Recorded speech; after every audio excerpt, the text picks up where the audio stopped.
why the Jets this year unanimously as a team decided that they should just win games in the most chaotic, terrible style imaginable, and that will be somehow exactly what the fans want to watch, because it's exactly what we're seeing to start this year.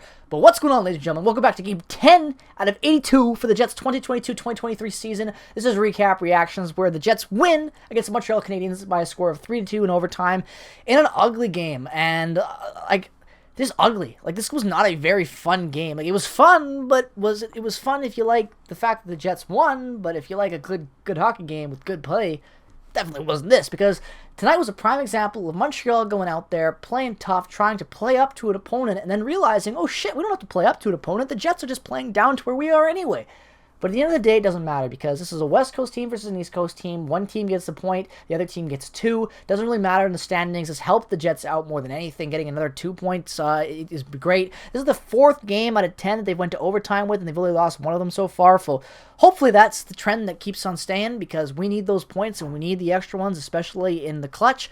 But tonight was a prime example of what the Jets can do right and do wrong all in one night. And I've said that a lot this season. Last year our theme was, just inconsistency, right? And this year it seems like the theme isn't inconsistency. They're consistently playing this way. It's the fact that they're just chaotic. I feel like this is kind of like Rick Bowness hockey a little bit too.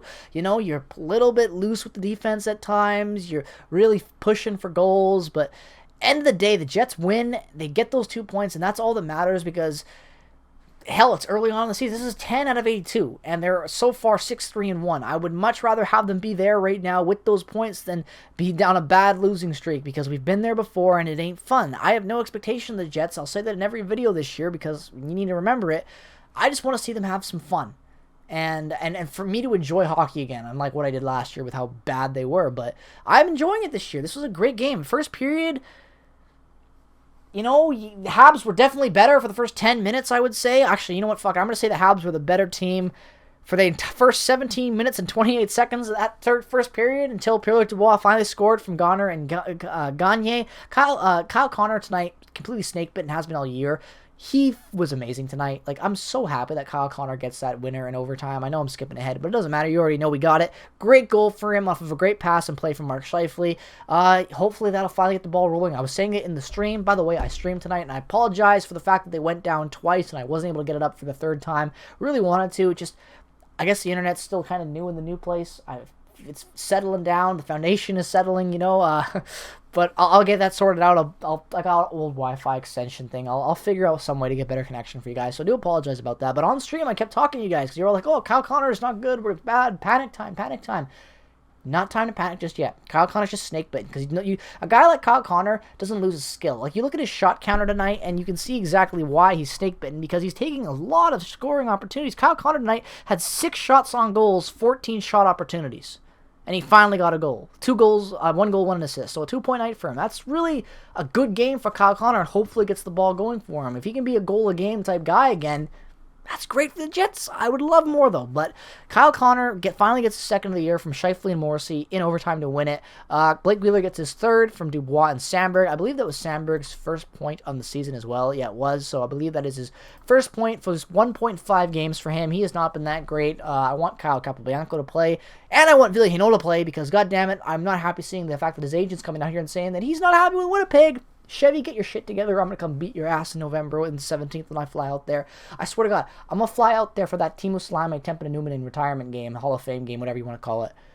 I'm gonna tell Timo, and I'm going to tell Tempo, because they're both Finnish. I'm going to be like, yo, they're disrespecting another Finn right now. Let's go upstairs and beat them up. And they're going to beat up Chevy. On God, bet. Nonetheless, though, I'm not preaching assault. Anyways, let's talk about the second period, because the second period was kind of shit, kind of good. That's the best way I could describe it. Habs stopped playing as good as they were in the first and the second. Definitely took a step back. Kirby Dach gets the first goal of that game, 4 minutes of that period. 4 minutes and 54 seconds into the second from Caulfield and Suzuki. That's his second with the Habs on the year. Caulfield and Suzuki getting some more points. They were everywhere tonight. Caulfield assisted on the Suzuki goal. Suzuki scored the first one. Gets an assist on the second one. They were very good. I really, really like that duo from Montreal. Montreal this year has been fun. But Montreal the last 3 years has been really entertaining. You make the cup final.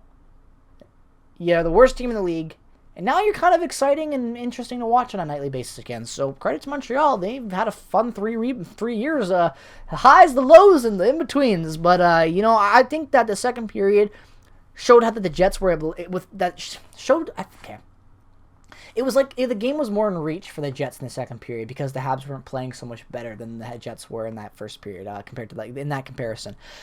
Blake Wheeler goal was just a prime example of what Wheeler can still do very, very well at an elite level is getting in front of the net. Great hand-eye coordination, great tip and scrum in front.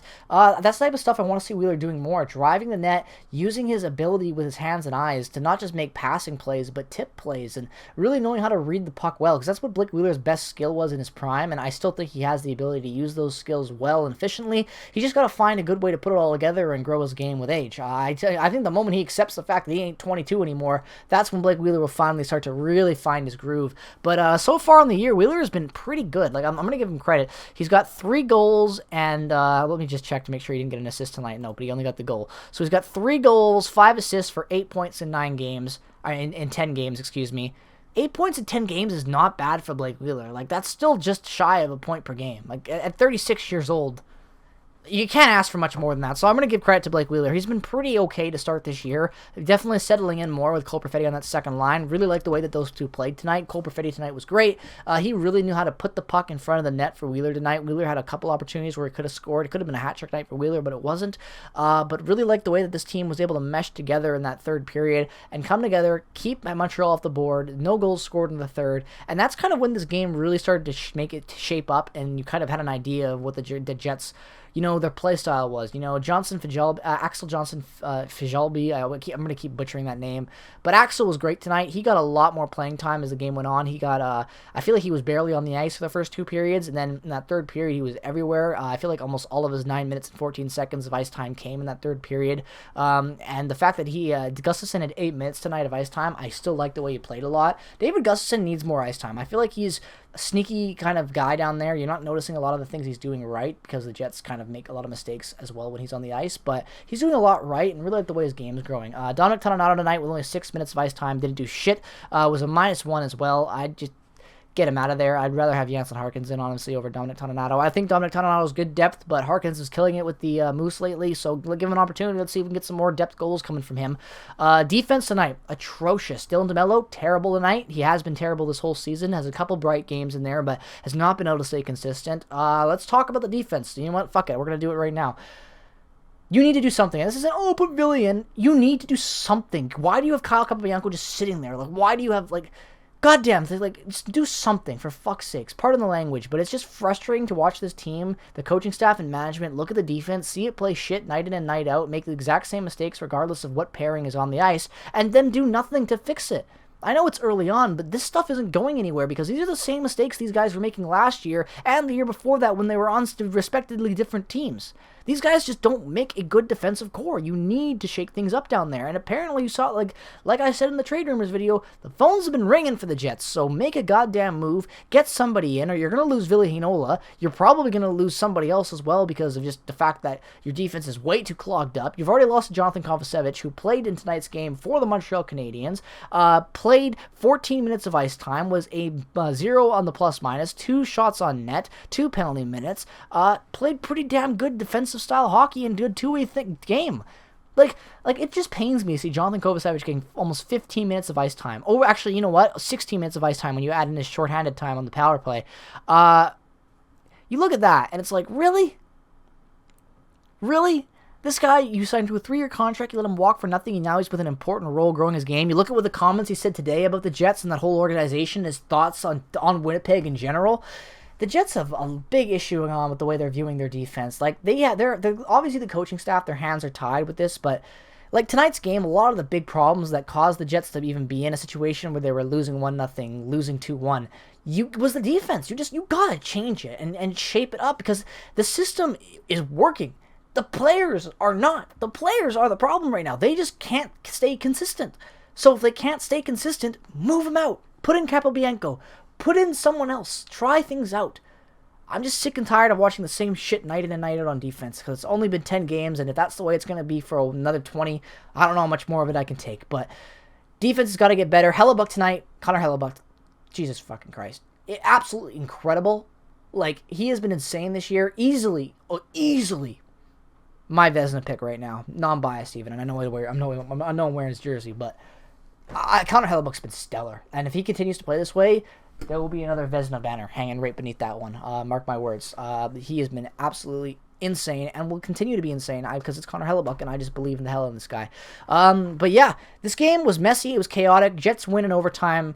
End of the day, lots to improve upon. Lots was improved on, but it's just kind of the same game we've seen the last, 3 games. You know, the Jets playing mediocre, boring, bad hockey, lucking into overtime because they're able to have good goaltending and some good opportunistic scoring on some decent plays and setups, and they get lucky in overtime and win the game on the stick of their best player finally getting out of that snake bite. So I'm happy. Want to see more improvement, though, so let me know what your thoughts are down in the comment section below. As always, if you enjoyed this video, regardless of the team that you root for, definitely drop a like. And if you're new to the channel, check out all the other content we have and subscribe. Turn on notifications. Follow me on Twitter, Instagram, and check out all the other affiliated links down in the description below. Have a great rest of your day. Leave a comment down in the comment section below on what you think the Jets need to do the most to improve this club. I'd love to hear your thoughts. As always, peace, love, and positivity. Have a great rest of your night. Go Jets, go! And I will see you guys in the next one.